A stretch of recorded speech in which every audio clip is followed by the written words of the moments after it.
రెండు విషయాలు మనం నేర్చుకుందాం ఈ కీర్తనలో. మరొకసారి 3వ వచనంలో, నేనే నీ రక్షణ అని నాతో సెలవిమ్ము.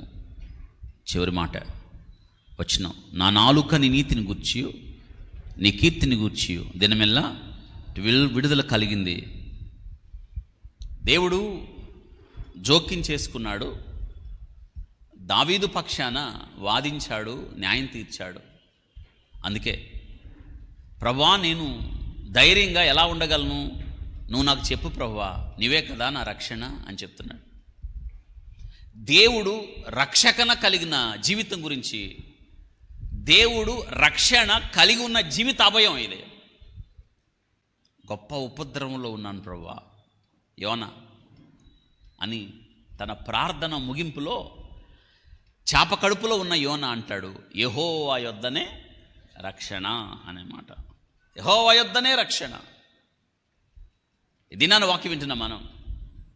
మనకి ఒక పేరు ఏంటంటే రక్షణ పొందిన వారు. ఒక ప్రశ్న అడుగుతాం మనం, రక్షణ పొందితివా, మారు మనసు పొందితివా అని, రక్షణ తీసుకున్నావా అంటాం. ఎవరు ఇవ్వాలి రక్షణ? దేవుడే ఇవ్వాలి. ఎలా వస్తుంది రక్షణ అంటే, మనము చేసిన క్రియలను బట్టి మనకు రక్షణ రాదు. ఎందుకు? మన నీతి క్రియలన్నీ కూడా దేవుని ముందు కదా మురికి గుడ్డలే. ఏ నామములో, ఏ నామము కింద, ఆకాశము కింద ఇవ్వబడిన ఏ నామములో మనకు రక్షణ కలగదు. ఒకే ఒక్క నామం. ఏ నామం? యేసు నామం. అవునండి, ఈ కీర్తన దావీదు ఏం చెప్తున్నాడంటే, నీ వల్లే కదా నాకు రక్షణ కలుగుతుంది, నన్ను రక్షించు ప్రభువా. శత్రువు ఎంత బలమైన వాడైనా కానీ నువ్వు భయపడాల్సిన అవసరం లేదు. దేవుని జోక్యం అంతే. నీవు జోక్యం చేసుకో ప్రభువా అని దావీదు యొక్క విన్నపము, అంగలార్పు, దావీదు కేకలు ఇవన్నీ. నీవు జోక్యం చేసుకో అంతే. ఎర్ర సముద్రం మీకు బాగా గుర్తుంది, విడిచిపెట్టినట్టే విడిచిపెట్టి ఫరో తరుముకుంటూ వస్తున్నాడు. ఎటు వెళ్ళాలి? ఎటు వెళ్ళాలి ఇశ్రాయేలీయులు? ఇప్పుడు ఎటు వెళ్ళలేరు కదా. ముందు సముద్రం, కేకలేశారు. వాళ్ళకి తరుముకుంటూ వస్తున్న ఫరోను చూసినప్పుడు వాళ్ళకి ఏం గుర్తొచ్చిందంటే, ఐగుప్తులో సమాధులు గుర్తొచ్చాయి. మోషే ఎందుకు ఇక్కడికి తెచ్చావు? చావగొట్టడానికా అని అంటాడు. మాకు ఐగుప్తులో. మీ జీవితంలో ఎప్పుడైనా మిమ్మల్ని తరుముతున్న పరిస్థితులు మీకు సమాధులను గుర్తు చేస్తున్నాయా? ఒకసారి మన జీవితాల్లో అటువంటి పరిస్థితులు. కానీ గొప్ప విషయం ఏంటి తెలుసా? ఆయన, నువ్వు నమ్మిన దేవుడు నీ పక్షాన జోక్యం చేసుకొని, నీ పక్షాన వాదించి నీకు న్యాయం తీర్చే దేవుడు సమాధిలో నుండి మన ప్రాణాన్ని విమోచిస్తాడు. ఇదే కీర్తన. దావీదు వాస్తవంగా చనిపోవాలి. ఎందుకు? దావీదు దేశములో దాగు కొనడానికి అవకాశమే లేదు, అందుకే అరణ్యాల్లో దాక్కున్నాడు. ఒక మాట, దావీదును దేవుడే దాచాడు. అందుకే దావీదు అంటాడు, ఆపత్కాలములో ఆయన తన పర్ణశాలలో నన్ను దేవుడే దాచాడు.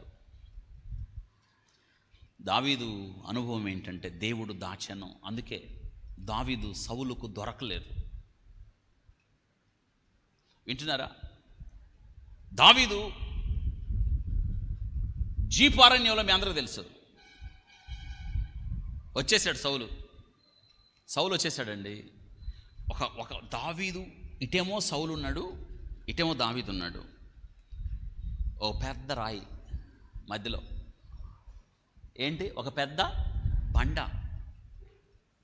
దావీదు ఆ బండను పట్టుకున్నాడు, ఆ బండను చాట్ చేసుకున్నాడు. ఎదురు సౌలు ఉన్నాడు. ఇప్పుడు ఆ బండ ఇటు తిరిగితే దొరికేస్తాడు. ఎవరు? దావీదు దొరుకుతాడు. ఎవరికి?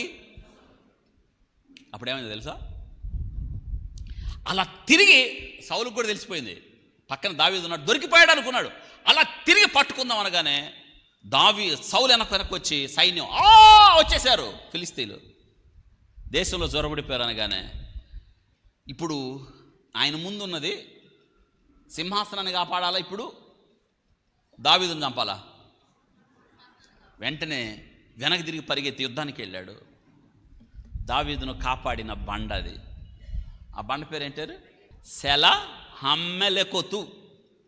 అలా విడది చదవాలి. సెల హమ్మెలెకొతు. చెప్పండి. ఆధారమైన బండ. ఆ బండే క్రీస్తు.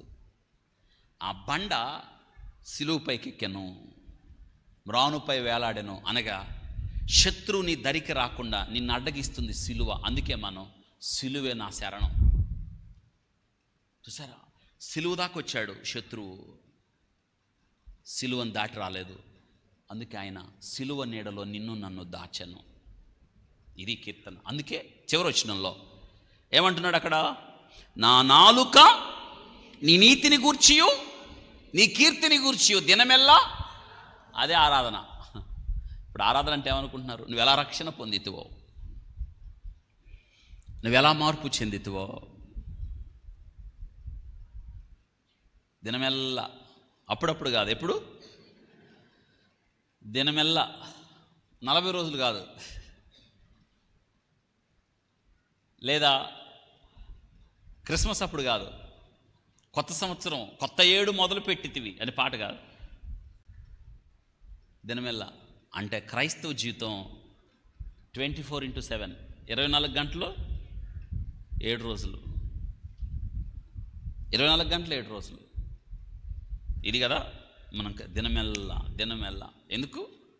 ఆయన నాకు రక్షణ ఇచ్చాడు. చెప్పండి, ఆయన నాకేమిచ్చాడు? వీళ్ళేమో పాపం పాటలు పాడతా సువార్త ప్రకటిస్తుంటేనే వాళ్ళకి అర్థం కావట్లా. ఎందుకు ఇట్లా పాడుతున్నారు వీళ్ళు? ఎందుకు ఇలా పాడుతున్నారు? ఏసే రక్షణ, ఏసే మార్గం, ఏసే జీవం, ఏసే సత్యం అంటే ఉలికి పడిపోతున్నారు. సిలువ నీడలో దాచాడు మనల్ని. ఎక్కడ? సిలువ నీడలో. అంటే సిలువపై ఎవరున్నారు? క్రీస్తు ప్రభు. తన నీడలో మనలను. అందుకే మనం ఆయన స్తుతించాలి, ఆయన ఆరాధించాలి. ఆత్మతో సత్యముతో మనం ప్రభుని ఆరాధించాలి.